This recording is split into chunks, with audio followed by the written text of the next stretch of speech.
Yo, what is going on? And welcome to another episode of the Urban Pitch Podcast, the beautiful game of life, part of the Believe Network. I'm Ramsey Abushala, editor of UrbanPitch.com, co-executive directors of Vibes, Julio Monterosa, Bridget Flores in the building. What's going on, y'all? We got a special guest in the building as well. As you can tell, we got a new setup. If you're watching on the YouTubes, we got a new setup here. We got some boots in the house because our very special guest. He's a former pro footballer turned corporate professional, senior product development tester / coach. He does it all. He's at Nike though. Gives you some work on the Sunday leagues. I still got my legs multi-talented. AJ Ajeakwa is in the building. AJ, what's going on, man? Thank you so much for coming by. No, I appreciate y'all for having me out, man. Honestly.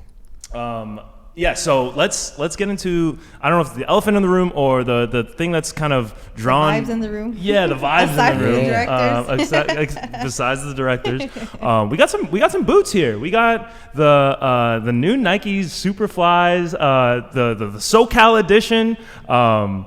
These are crazy. And AJ, I mean, I know you want us to talk about the boots for a little bit, but talk about your role in this because I think it's super unique. You grown up, born and raised in LA, getting a chance to make this kind of like super local, because you don't see this happen very often where it's a boot dedicated to a city. Mm-hmm. I think some sneakers have done that in the past. But talk about it briefly, and then we can get into our thoughts because I'm super excited about this. Yeah, no, first off, I got to shout out like the team itself, right? Like there's so many people that are behind a single boot, like it's crazy. So big up to like the leaders of that, like shout out Reed, McKenna, and shout out Emily as well, who like really took the lead on this. So kind of like my role that plays a part in like global football, especially Boots itself, is like kind of similar to what we spoke about, like just being the voice of LA. Yeah. Right, and just really listening to the athletes of what the athlete wants, right, and making sure that we push the product that ensures that confidence so that they can go out there and perform at their highest level. So that's kind of like my role. Yeah, and I mean, I think you're doing that. You did it pretty well. Like different cities all around the boot. Like I caught my eye, Pacific Park.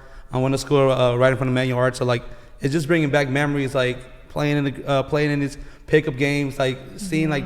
You see people, you're like, are they ballers or not? But like, you let's not talk about this play, like showing the little Theo ball, I call it, like little hit here, hit there, like learning all that fun stuff growing up, man. It just brings back memories. And shout out to you guys and the team for putting all these cities in all these cities that mean something not only to SoCal, but to SoCal ballers that grew up playing the game. Before it became what it is now, how cool it is now to say you like soccer, wear that soccer jersey. Right. Like when half of these fields were all dirt. Today's episode is brought to you by Bet Online. Bet Online is your number one source for the NBA Finals and Stanley Cup Finals this season. Every stat, every matchup, and even live odds and spreads while the games are being played. When the game's over, head on over to our online casino and get in on a game of blackjack or poker, or unwind with one of our over 150 slots games. Head to the website today to get in on the action. Use our promo code BELIEVE, that's BLEAV, for your 50% welcome bonus on your first deposit. Bet Online, the game starts here. It's like, it's beyond just the representation of the game. I think it's like putting the sport on the map, but putting it in specifically in cities that you could have potentially had a tournament at, or like you remember like a vivid memory of practicing there, training there. So it's like, it's a shoe that holds a lot of like storytelling, and also like you see that shoe, you're gonna be like, hey, what kind of boot is that? And then you kind of explain it, and then they can people are gonna relate to it somehow, somewhere, wherever you're at. And that's the best part about it, because it's not just like LA, it's like SD, San Diego to Santa Barbara. San Diego, Santa Barbara, like there's so many, many connections. But in some of the conversation growing up is, especially if you play club soccer, where do the real ballers come from? Do they come from LA? Do they come from the Valley, Inland Empire, San Diego? So they San Diego had Surf, Inland Empire is how old I am. They had Arsenal. LA, we had a Real SoCal, but that was more Valley, but still LA. Yes.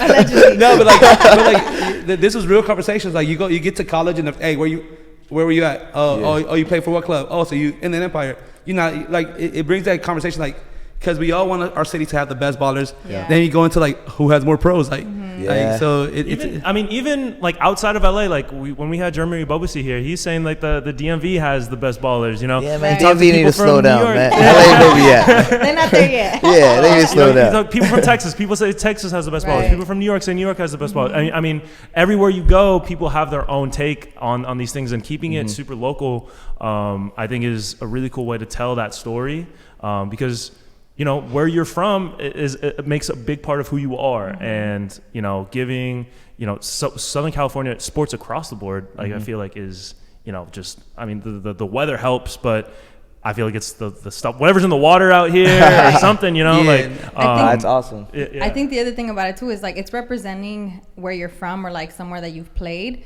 rather than representing like a big player that you look up to, you know, Right. which is a whole nother story and a whole nother connection. But what I appreciate about these cleats is the fact that it has a connection to somewhere like that we've been to or we're from. And it also kind of just reminds me of the concept that, like, for example, I went to Fairfax High and I remember our basketball players, the guys basketball team got LeBrons, the right? LeBrons Yeah, I remember for the team. And I thought that was so sick and so crazy. And I was just like, the concept behind that, I was like, that is dope. Like, you get to have that specifically for our school, for our players, from a celebrity.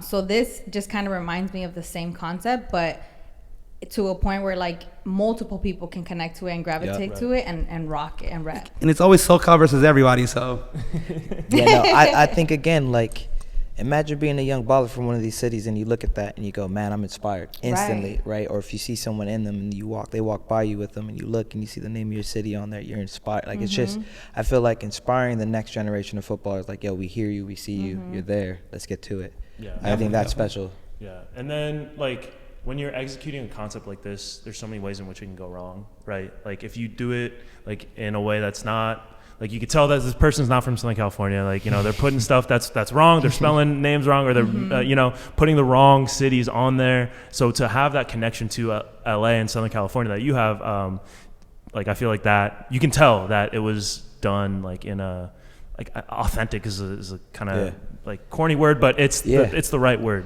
Yeah, well, some of the team members spent like some good time out here in Los Angeles, so they're able to like really get enriched with the culture.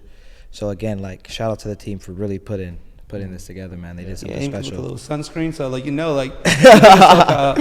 got great weather. We can't help it. What SPF is that? What is 100. they got parabens in there or what? Like, 100 because we keep it 100. Right.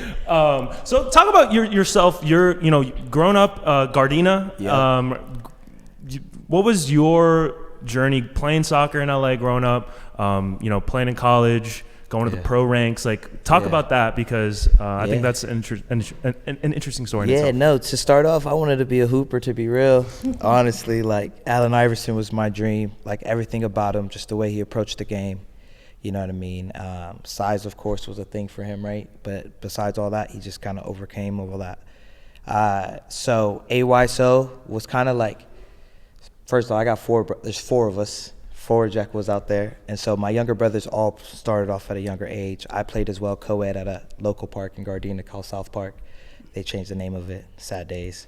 But then after that, when I was about 12, my parents thought it was best for me to go back to Cameroon for boarding school. So I left the U.S. at 12, flight by myself, got out there, and so I was in Cameroon where my family's originally from. So I went to boarding school, still hooping, still doing what I was doing. But I was really just like the culture, the sport, everything was just really it was in my face now, right? Like here, growing up in LA, people played ball, but if you're in the community, you knew where players were playing ball at, and so like I didn't really get in touch with the sport until I moved back to Cameroon, and I was out there for a year. Came back to the US, and like my younger brothers were all balling. I came back with a strong accent. I was strong accent. They were making fun of me for it, but I was just like, yo, like, I'm not gonna pull the accent out. Maybe I might. I was like, yo, can I play ball with y'all, basically? And they just gasped. They were laughing. And so I told my dad, like, I want to play. So my dad signed me up for AYSO in North Torrance. There was no AYSO in Gardena. We only had like Sunday League and stuff. So like I played Sunday League and I played AYSO at the same time. And that's when I got connected to the community, right? And the Latin community especially. And so to be fair, like that's where I really learned how to play ball. And then a good friend of mine, his name's Enrique, he was like, yo, come try out for the high school team. And I was like, all right, word, I could do that. You know, I was freshman year, so popped out to Gardena High. And honestly, the tryout was probably like 30 seconds. The coach like kicked the ball up in the air and was just like, yo, trap it. Missed it a couple of times. He was like, yo, get out. He was like, yo, Bounce, you got to go. Who brought this guy, right? So I told him, I was like, yo, I'll be back. So I didn't come back till junior year. So I came back junior year, and between that time, I put the hours in, like. And again, like when you say hours, people like think, oh, you just work, and you know, and I'm sure you guys know as well, like it's what type of hours you put in. It doesn't mean you could be out there doing 1,000 hours or something. Quality and of work, it's the quality of work. What are you actually trying to improve, right? So was able to improve. It got a little bit better, so I showed back up junior year. But as well as I joined club. So I played for South Bay Gunners out in Hawthorne. Yeah, that was my first club. So shout out to them for like letting me on. What was crazy was I played against them through AYSO. And so got connected. They're like, yo, come try out for our team. Got linked up with them. Spent there. So was at South Bay Gunners. From there went to Fram. Got connected with the North Torrance boys who were at North High and all that. So was at Fram for a bit, and then I joined South Bay Forest. You were gonna say something? No, yeah, like Fram, was that the Pablo Verde team? Like yeah, with Lily. Yup, Jay Lily. Yup. But I was with my coach name was Chavez, and he was the head coach at North High. Yeah, James Lily was a character. Lily was crazy. And then so from Fram, I went to Fram. I had tried out for South Bay Force, made the team, but one of my best friends didn't make it. And at the time, I was so connected to like the people that were with me through this journey. I was like, well, if you didn't make it, that's cool. Let's go try out somewhere else. And so we played somewhere else, and then I circled back because I felt like I needed more. And so I ended up playing for South Bay Forest with Paul Crumby, Jossie, Alfonso, and a bunch of other guys, right? And then from there, it was senior year at high school. I played like defender, sweeper, maybe because I was fast. They're like, yo, you can stop the last ball or something like that. There wasn't too much tactics going on back then.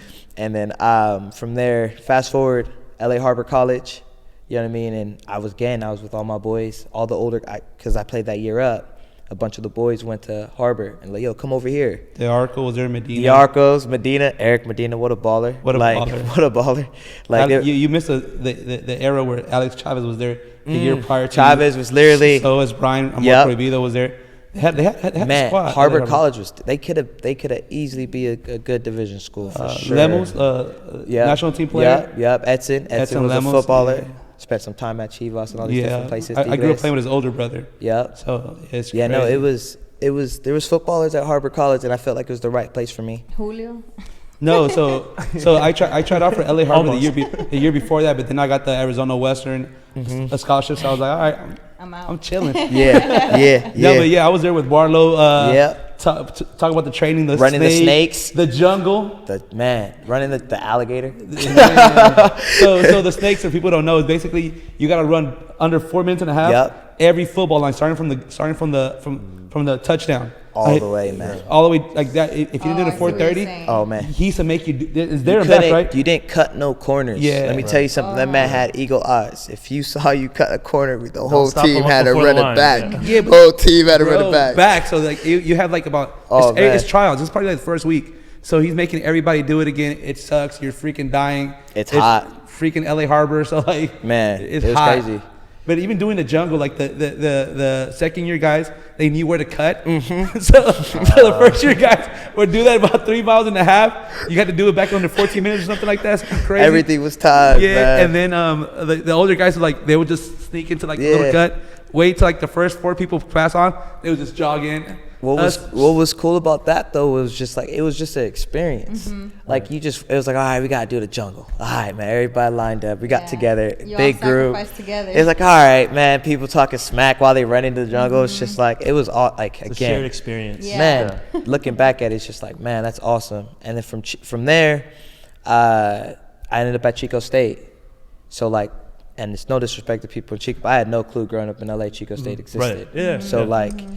Went on a recruiting trip with George from Pedro, who was a footballer too, and we went on a recruiting trip and it was awesome. I was just like, yo, this is where I want to go to school. Off bat, campus was small. I was like, okay, cool, I can get there. Big party school too, right? Yeah, about that. I was playing soccer. I was in the library. I was in the library. I was in the library. Man. Was it the club, the library, the club down the The pub down the street. I was at the library, man. I was, scholar, athlete, student first, then athlete. You should see the guy in the beer pong. He's man. I'm not gonna lie, I had a shot. You was trying to In the lab taking shots. Man, I'm telling you. But yeah, no. So from Chico State, you know what I mean. And first year was awesome there. Second year was a bit rocky. Had to grow from it. You know what I mean. Everyone has their ups and downs in football. I feel like that's the biggest thing to really get you to that next level. And so from Chico, probably my last semester as a senior, I left to the Earthquakes for a pre-draft thing. So I backpedal. I went to Real Salt Lake while I was in school. So they started the Monarchs. Oh yeah. Did you go to Casablanca, their training facility? No, I was in Utah, man. The thing was cold. That thing was cold. It was snowing. I was like, dang, AJ, I should have picked July or something. But yeah, no, I was out there and trying to make it happen. And then came back to school, finished, because there's no way I wasn't going to finish. My mom would have, I probably wouldn't be right here on this couch right now. Look at your son. I'm telling you, not happening, man. Not happening. So finished school and then went to the Earthquakes, tried to get drafted by them. That didn't work out. And then went to try out in Louisville. They said, James O'Connor, he's like, yo, you're good, but I think you need more experience. Play PDL. Growing up in LA, at some point when you realize you don't play PDL, if you're going to play PDL, you're going to play for Ventura. Fusion. You Everybody play for has Fusion. Yeah. That's the squad. You go there, you do what you got to do best, you move on to your next step. You know what I mean? And shout out to Ventura Fusion for creating that pathway for athletes. A lot of ballers. It's crazy. Yeah. My whole team ended up pro, if not. Everyone, and are still impacting the game in a positive way. So from Ventura Fusion, I was there for 4 games, and then I was like, yo, I really want to get better. What's my next step? So I had some cash that was saved, and so I bought a ticket to the UK. So I went to the UK. I had emailed probably 15 teams from all different leagues, just trying to figure it out. No help, just trying to figure it out. And one team was like, yeah, no, we'll give you a shot. And I didn't realize that till I got there. So I was already on the plane, flying there, hoping someone was going to say yes to me or I was going to just knock on doors. And one team did, Biggleswade United. And so it was a small town up in the North London, a little small village town. And it was awesome. The director of football was Guillaume Balaguer. I don't know if you're familiar with him in the football space, but one of the main sports analysts for BBC Sports. He interviews Pep Guardiola. Shout out, yo, you're my guy, man. He literally, set me up for success out there. And so I spent some time in the UK, played in the Spartan Minlat South, which is a low-level tier. And then from my entire coaching staff was from Spain. So they had connections and relationships. And so I was able to go out to Spain after my UK tenure and then try it out for a team called CE Sabadell, which was in the Segunda B for Spain. And that was awesome. And it was just 2 different cultures in the span of a year. And I got to really figure out, okay, is it this style? Is it this style? What did I learn from here? What can I take from here? And I came back to the U.S. and I went on trial with LA Galaxy, right? And so I was out with Los Dos, did the whole trial situation through preseason. Next thing you know it, got a call from Kurt Arnolfo, shout out my guy. And he was just real with me. He was like, look, AJ, this is the roster situation. We got young players that are going to be coming down. And so in these positions, we have to keep space, and you need to get on pitch if it's going to be your first year.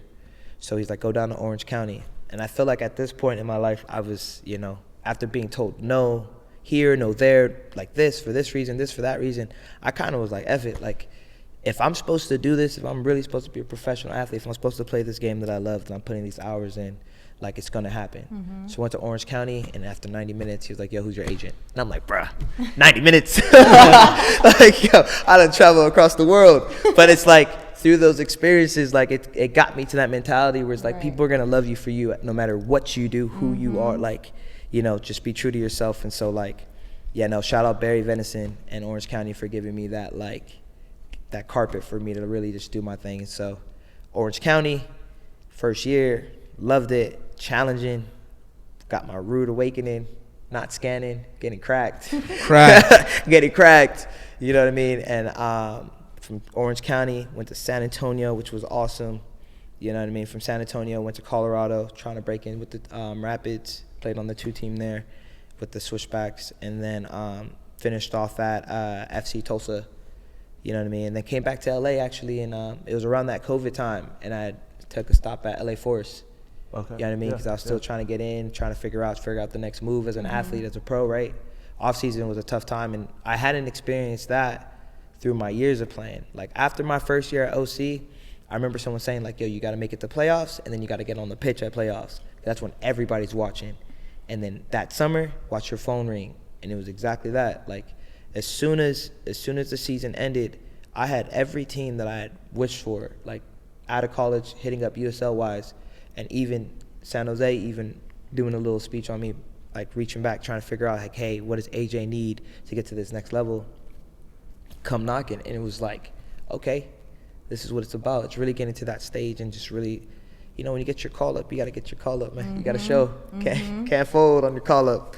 So, so I then hit adversity when COVID hit. When COVID hit, it was just like, dang, like, what am I going to do, right? Because contracts were looking funky. People were being kind of weird. Like, I'm like, damn, what am I going to do? But throughout this time, I had spent a lot of time at Toka football.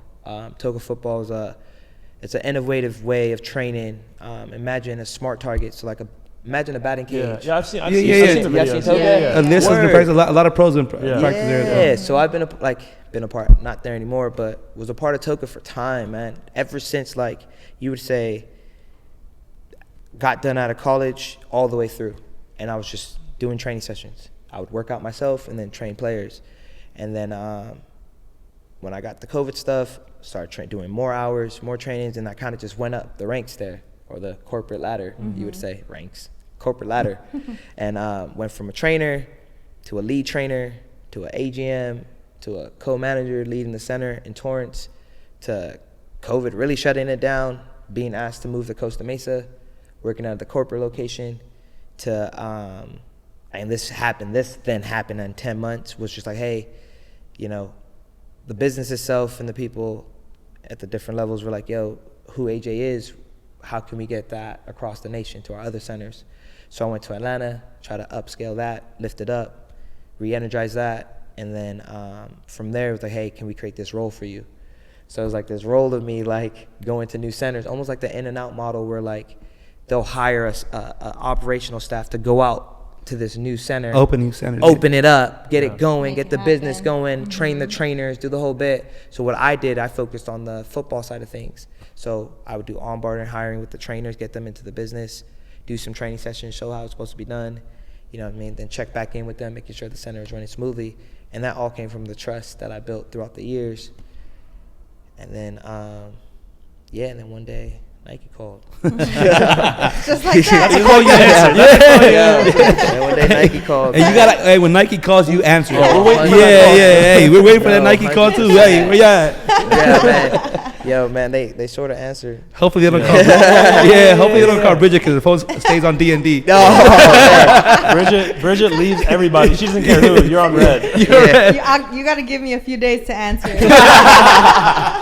Hey, you gotta leave. It don't matter who you are. You gotta send the text. You send the text first, but yo, I plan on calling you at this time. Right, exactly. Yeah, and then she sets the alarm, and then, you know. If you're not on the Outlook, you ain't getting a hold of Bridget. Oh man. But yeah, so that was kind of like the journey through Toka football and stuff, and then and then Nike had popped about, you know, which again, man, this is being a footballer. Looking up to the Robinhos, the Ronaldinhos, the R9s, you know what I mean? Like, the throwback kits. Like, looking back at it, it's like, you know, I think we just dropped something with Mbappe, right? And it's like, love the game till it loves you back. Yeah. Right. Yeah. Right? And, like, so many people are going to try to steer you away from, like, what you feel your calling is or, like, what you believe in. And it's just like, yo, just stay true to it. Don't change up. And so, like, I would have never imagined, I'll tell you right now, in years, I would be at Nike, creating product for Nike on that team. Like, that's crazy. You know Look what I at mean? you now. Look Man, at I'm you now, telling man. you. You should be proud of yourself. Stepping, man. I'm telling you. So it's been a dream come true and all that.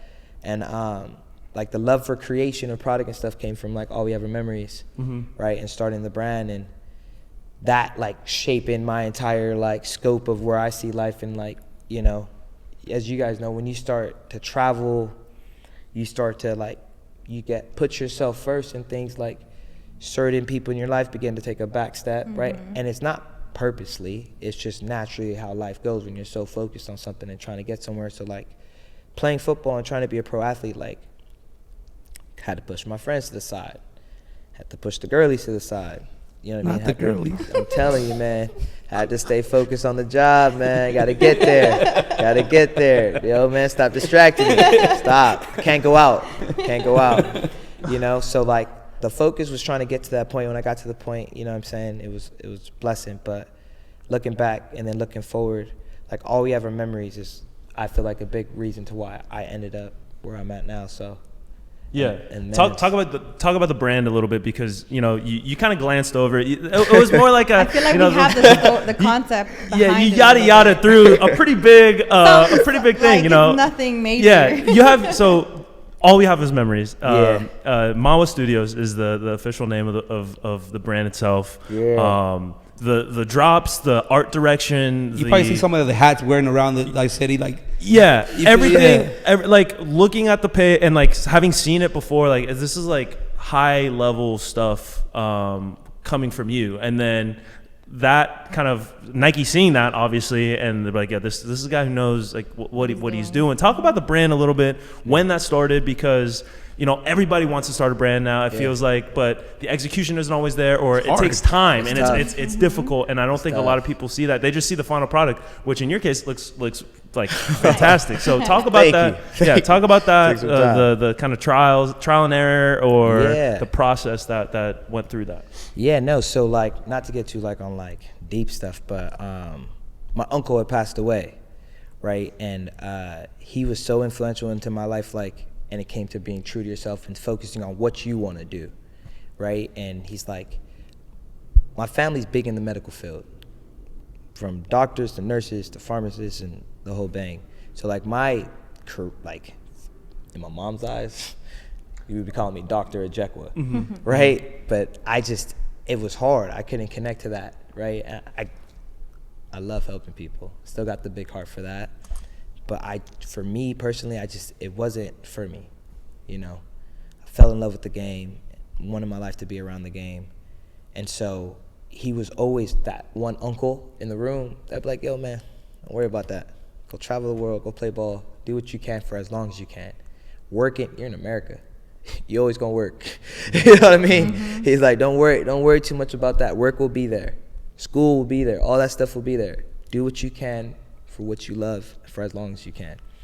And so when he passed away, I had came back, and it was tough, of course, because I hadn't seen family in a while through college and playing.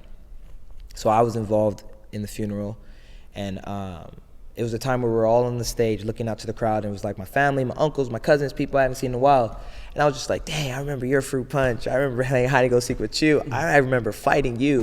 Like, you know what I mean? Back. You know what I mean? You know, like all that stuff, it just hit. And for a while, I don't know how most athletes are, but I was so disconnected from my emotions that like for the first time in a long time, I was hit with all of that at one time, and I just didn't know how to like really react to it.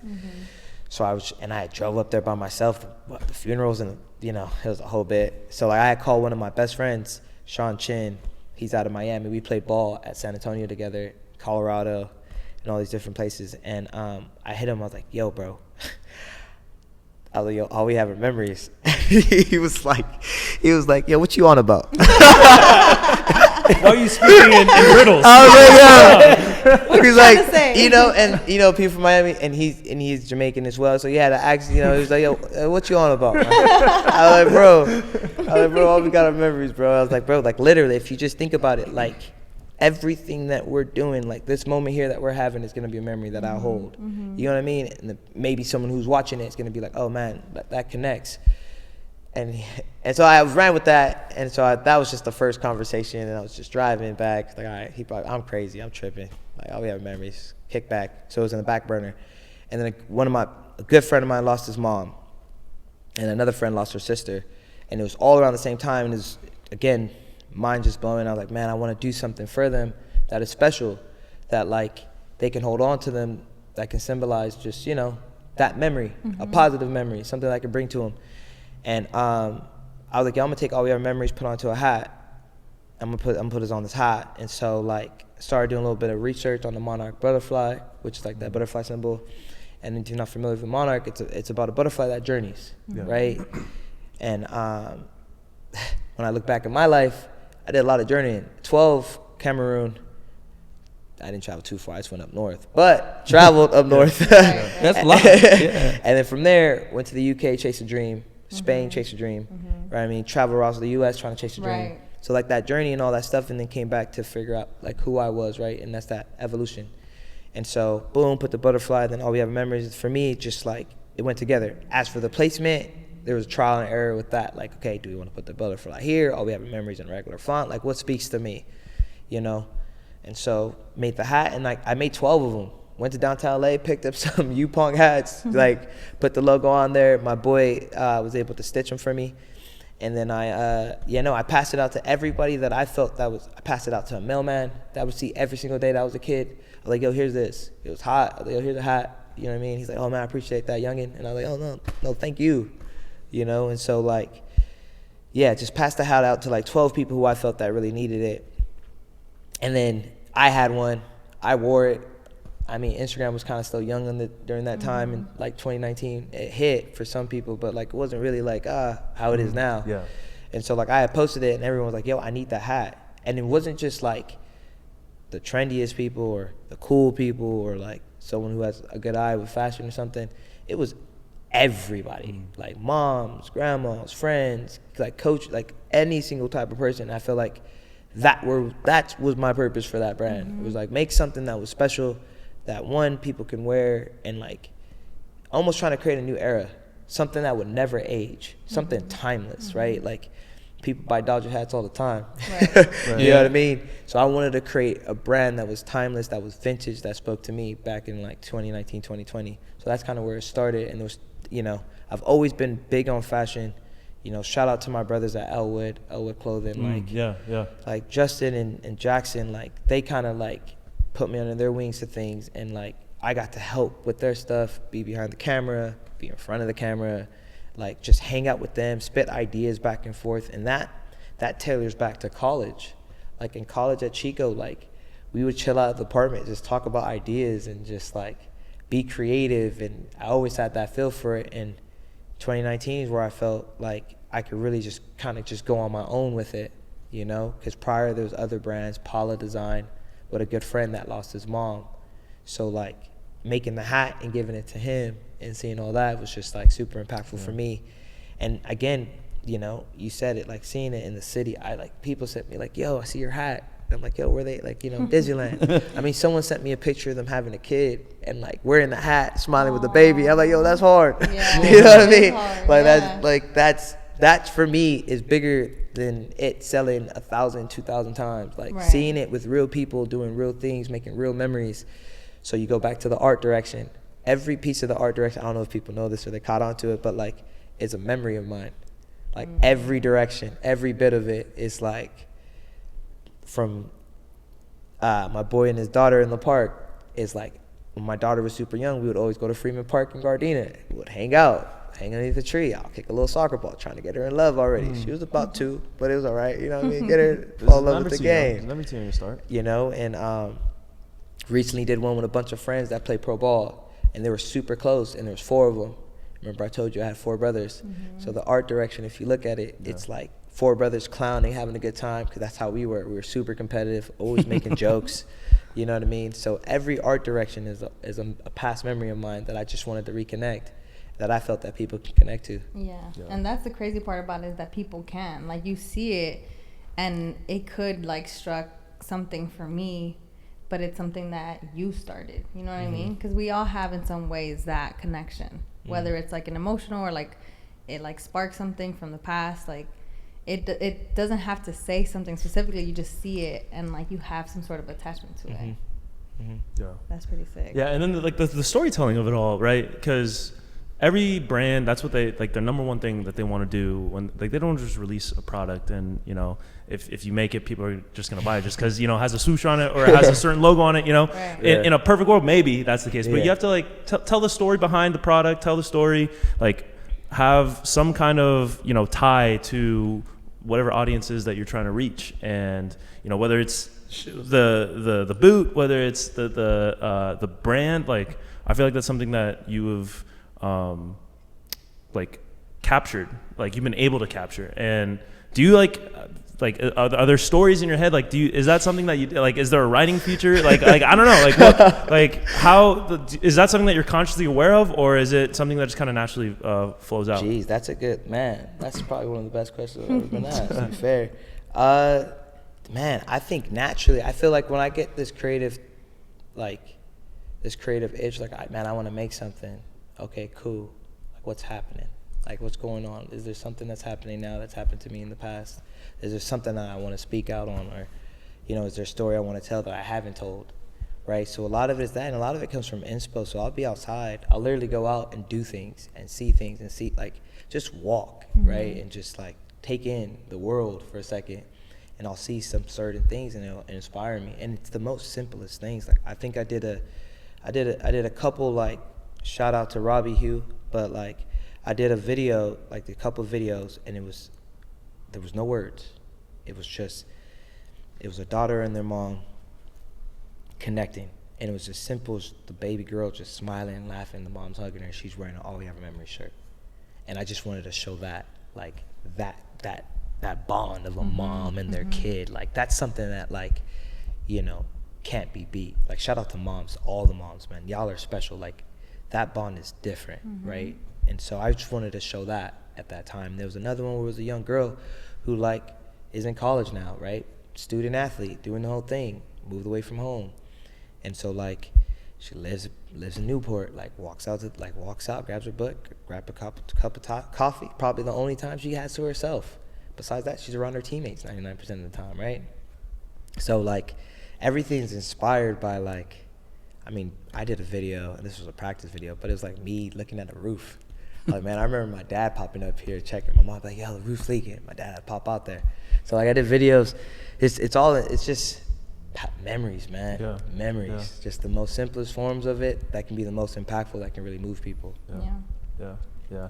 Listen, man, we're running low on time. We could go on forever. I just want to end it off on this note. Julio. So I just want to get back to your playing days. You said, because it touched me, because once you're playing, we were taught, especially in the game, is move on, move on. We had a bad game. If you think about it, like you felt as an athlete, you got to move on. The next game. What was something that you did to like basically clear your head, get your mental right before games, after having a bad game? Man, after a bad game, bad game. Watch tons of video, bro. Oh my gosh. At the end of a game, I'd be waiting, looking at my phone. Did the email come in with the video link, right? And I'll probably watch film. After watch film, I'll throw on Batman. And like... The cartoon Batman or which Batman? I would watch like the vintage cartoon Batman. Yeah, like, yeah, I would yeah, legit yeah. get into Yeah. that. Balance. Man. And then I'll crack open like a cold Sprite. Usually the Sprite happened if I did well, but if I'm feeling bad about myself, I opened up the Sprite anyway. But yeah, that would kind of be what I did. Like, just take my mind away from the game. I think it's the best thing possible. But then again, during that time, is All We Have Memories was brewing, right? I feel like you miss family. Like, you miss friends. Things become postcards. Things became text messages, birthdays, all that stuff. It's just like, it's a FaceTime or it's a call. Yeah.